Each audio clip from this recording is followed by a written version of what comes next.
Hey everyone, welcome back. Hope you're having a fantastic day so far. So Donald Trump has a big plan, a big change that's going to impact millions of Social Security beneficiaries across the board. However, that is going to impact the trust fund though. We're going to be going over that. Plus, even though there is going to be an increase next year in 2025 for all Social Security beneficiaries, there is also a big problem that goes along with that, which we will cover as well. But before we go ahead and dive into the main content of today's video, if you wouldn't mind helping me out real quickly by just giving this video a like, that just helps out with the good old YouTube algorithm, and also consider subscribing to my channel if you have not already. Plus, if you would like to receive up to $200 in free stock or $200 in free cash, in a pinned comment below, I will be leaving a link to Robinhood. All you have to do is once you click on that link is just sign up for a free account and then simply link your bank account.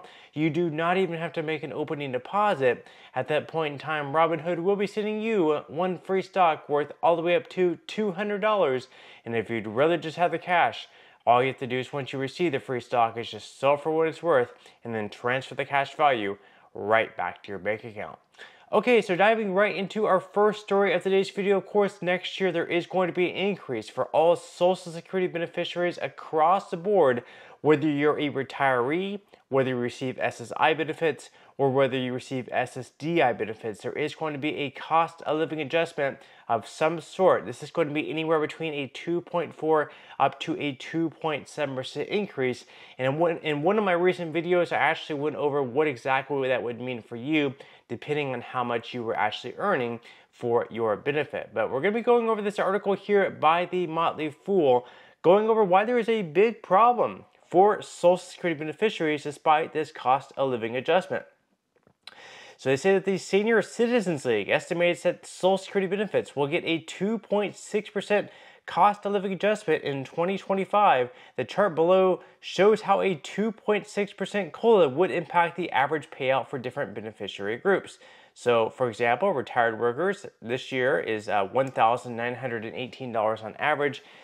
With the 2.6% increase, that would boost that amount up $50 up to $1,968. As far as survivors benefits go, $1,508 is the average benefit this year.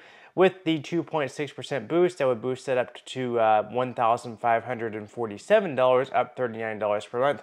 And then finally, as far as disabled workers go, the average benefit this year is $1,538.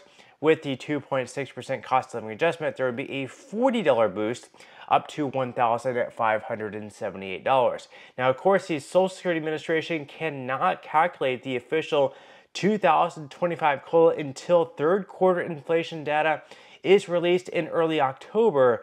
However, if the COLA does indeed land at 2.6%, it would be the smallest raise for beneficiaries since 2021. It would also fall below the 10-year average of 2.75%, but there is another reason retired workers struggling with inflation should be concerned.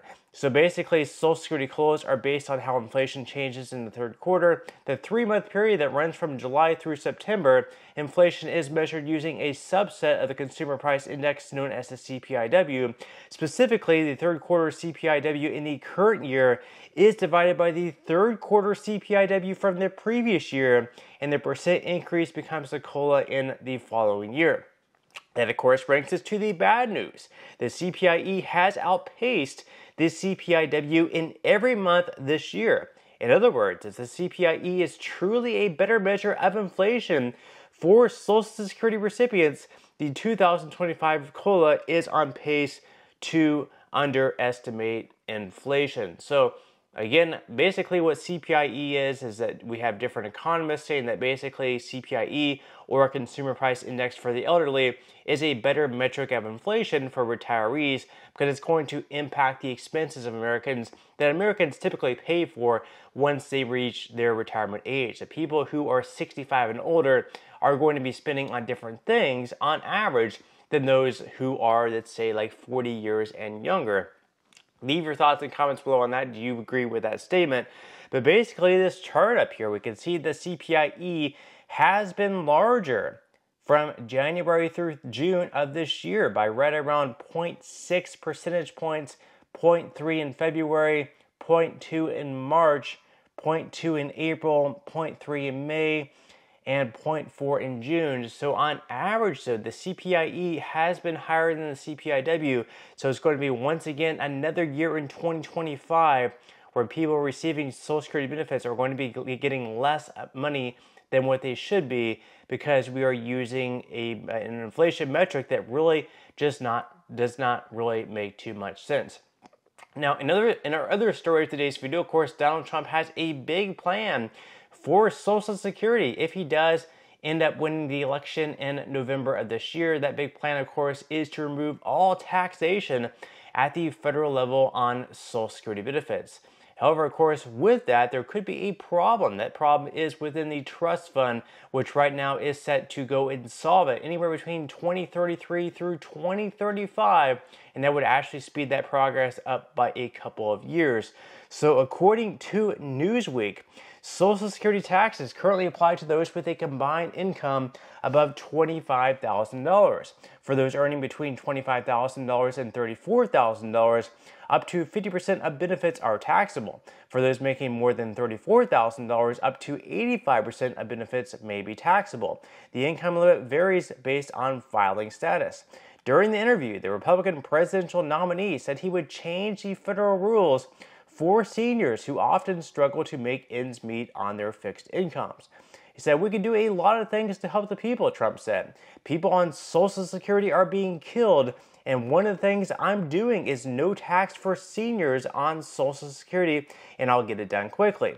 Trump also said he would remove taxes on tips and said the immigration population was putting a strain on the retirement benefits program. He said they were going to destroy Social Security because millions of people are coming into our country and they're putting them on Social Security, they're putting them on Medicare. But of course, the big problem with this is the Committee for a Responsible Federal Budget, which is a nonpartisan group, and the more conservative Tax Foundation said that Trump's plan to remove Social Security taxes could cause the program to run out of funds 2 years earlier, and Medicare could also become insolvent 6 years before current estimates. The tax cut would ultimately cost at least $1.6 trillion over a decade, analysts say. So obviously, that is a problem. Once again, there's not going to be enough money coming into the trust fund, and the big problem with that is there's just not enough workers paying into the system for all the people, taking out the benefits, because people are having fewer and fewer kids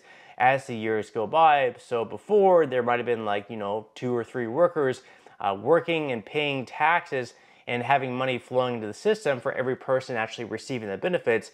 Now that equation is all out of skew, with people having fewer and fewer kids and just not enough people working. The working population is lower, so all of the ratios are completely messed up.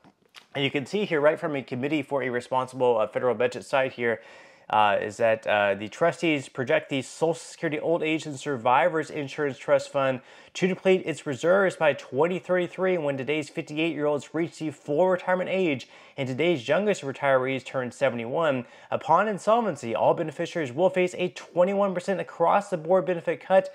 If you include the SSDI trust fund, the theoretically combined trust funds will be insolvent by 2035, so 2 years later, and beneficiaries at that point would face a 17% cut. So definitely something needs to be done. They say that if Trump does cut taxes on Social Security benefits at the federal level, that's going to speed the process up by 2 years, which is not a great thing, which is something we don't want to see. But at the end of the day, they definitely need to do something to solve the long-term solvency, because whether it's 2033, whether it's 2031, whether it's 2035, those years don't make a lot of difference. They need to push this out all the way up to 2100 in the future. Just make sure that the program's solvency is set and the people are receiving better benefits, stronger benefits. We need to make this program stronger, more solvent, and just better for everyone all around. But that's all we have for today's video. I certainly hope you enjoyed it and found value out of it. If you did, again, I would greatly appreciate it if you could give this video a like. Consider subscribing to my channel if you have not already, and I will see you in the next video.